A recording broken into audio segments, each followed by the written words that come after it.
nothing would be coming out, and you couldn't digest the fat at all. You couldn't emulsify it, not really digest it. Yeah, I had So, a stone stuck in the duct. yep, it's not pretty. We think about stones, okay? My guess is when you think about stones, you think about things like this. However, bile is a complex of a bunch of different salts. And if you've ever seen how salts precipitate out,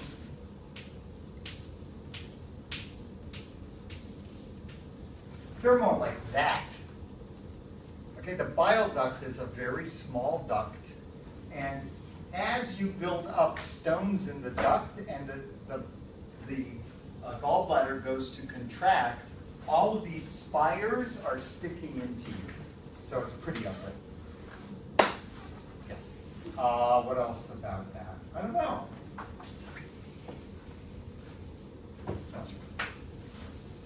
Get rid of this ugly liver. Just So liver and gallbladder. We then have the innervation of the stomach. Now with the innervation of the stomach, you have to remember the stomach has 3 layers of muscle. And those muscle layers, the fibers are all running at different angles to one another. So it allows the muscle in the stomach to contract and constrict in 3 different ways simultaneously. This allows your stomach to essentially massage what's coming into it. So it's churning what you've eaten. By churning what you've eaten, it allows digestive enzymes and digestive acids to mix effectively with the food that you chewed really well. Okay? You all know this. If you don't chew well, you get big chunks of food in there, you're more likely to get an upset stomach, all sorts of things. Chew better. Okay? And then we have the pancreas. The pancreas. What does the pancreas do for you? Insulin. Insulin. Anything else? Bicarbonate. Your pancreas is a monster. All right? Bicarbonate is critically important.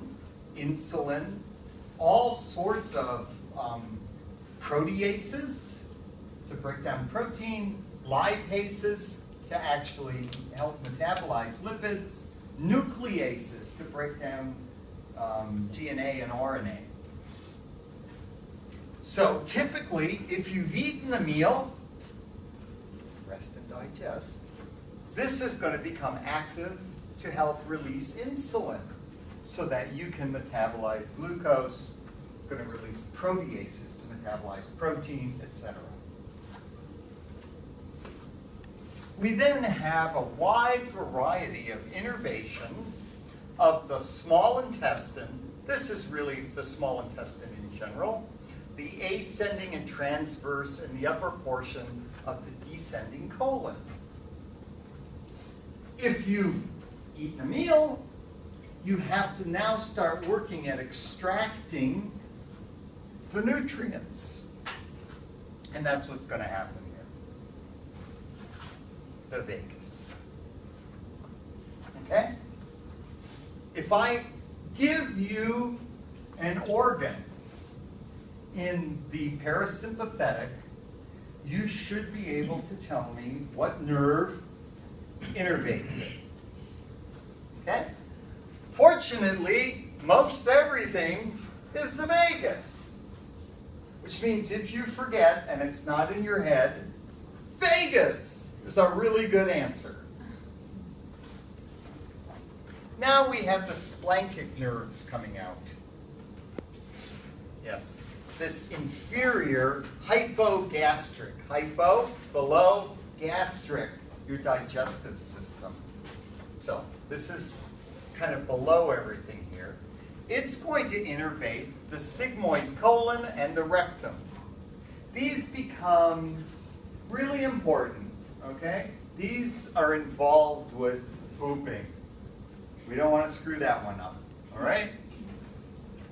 And then we're going to innervate your bladder so that you can actually pee. And we're going to innervate your sex organs so that you can get ready to have sex. Because you just had a good meal, I guess. I don't know. So, cool. We're okay with all that?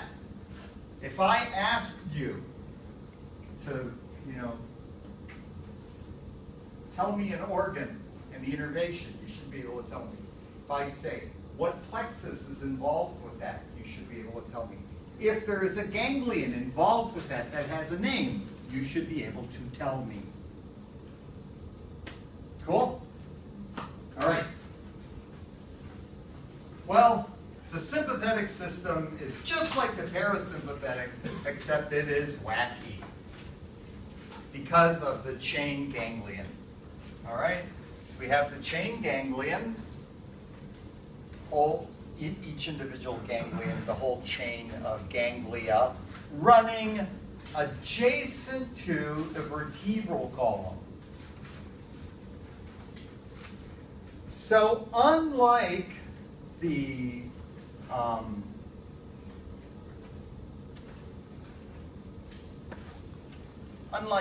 parasympathetic, we're going to see a lot happening with this. We're going to see the gray ramus and the white ramus.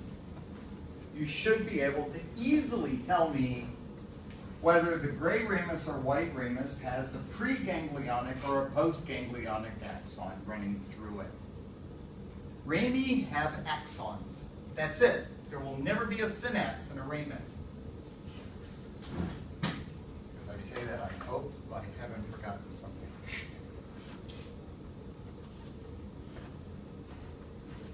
Gray ramus, myelinated or unmyelinated? Unmyelinated. Okay? Yeah. Well, here is this wonderful overview. We're going to break it up.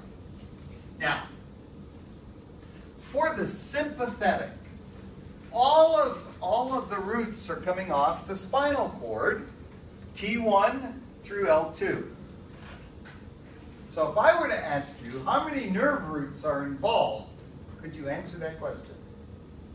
Yes? How many thoracic nerve roots are there? 12? How many lumbar are involved? 12 plus 2.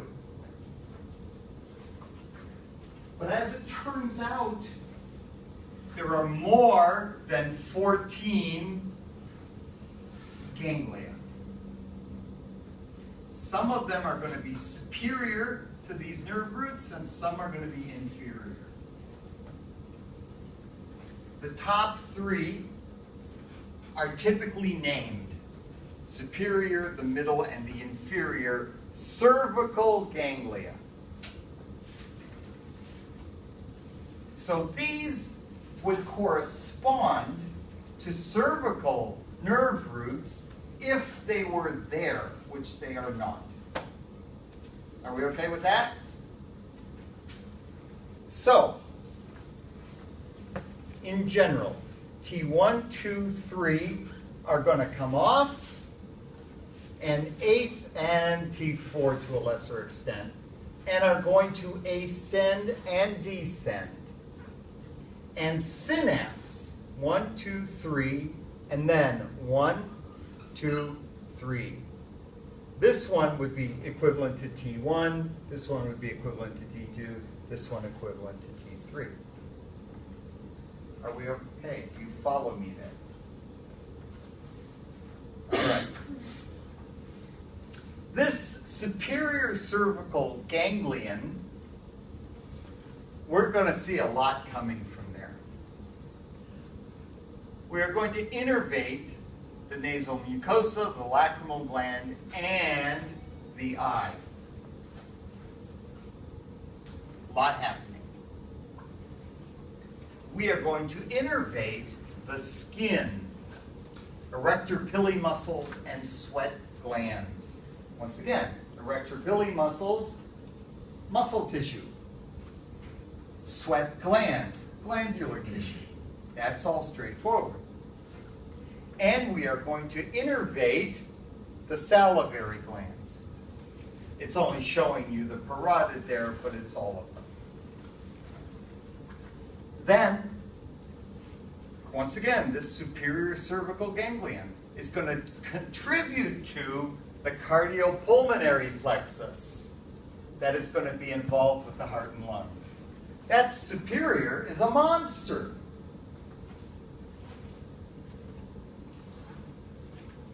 The inferior and the middle cervical ganglia are going to contribute to the cardiopulmonary plexus. Wow, that's pretty straightforward. You're not going to divide it up any more than that.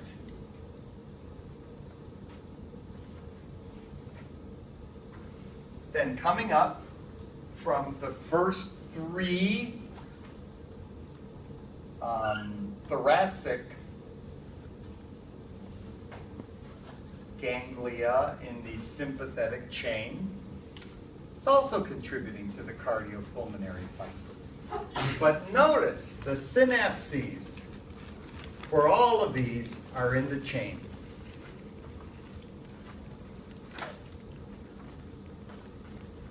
Cool?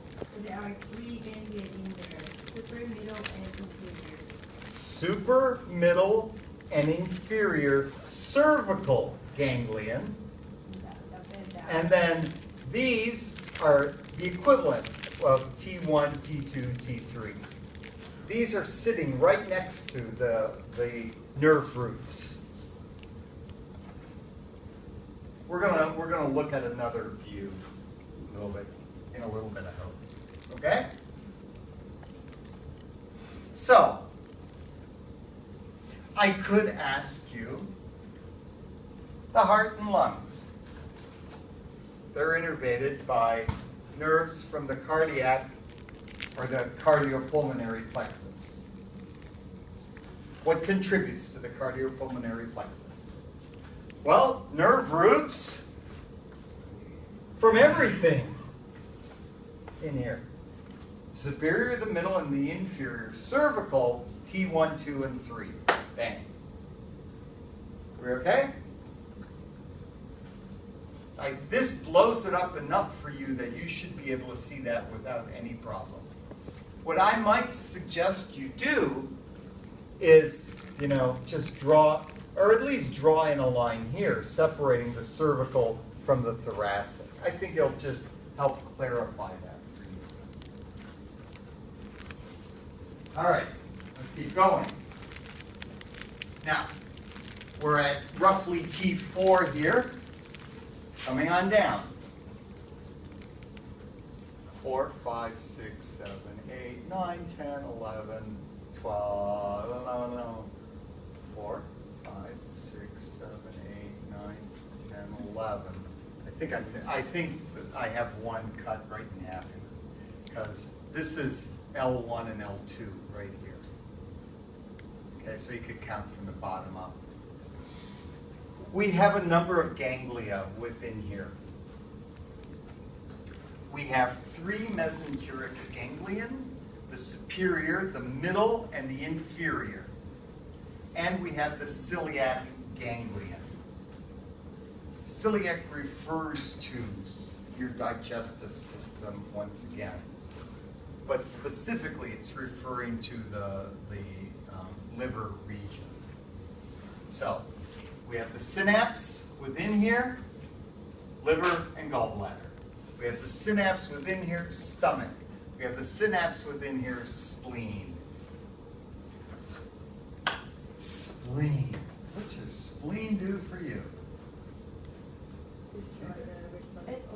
It destroys old blood cells. It filters your blood. Basically, during a sympathetic event, you are going to get your spleen working in kind of high, I don't want to say metabolism, but it's going to ramp up its activity so that if you are damaging cells, which you do during a sympathetic event, the minute your breathing rate starts going up more, you have a potential to damage cells oxidatively, red cells, oxidatively.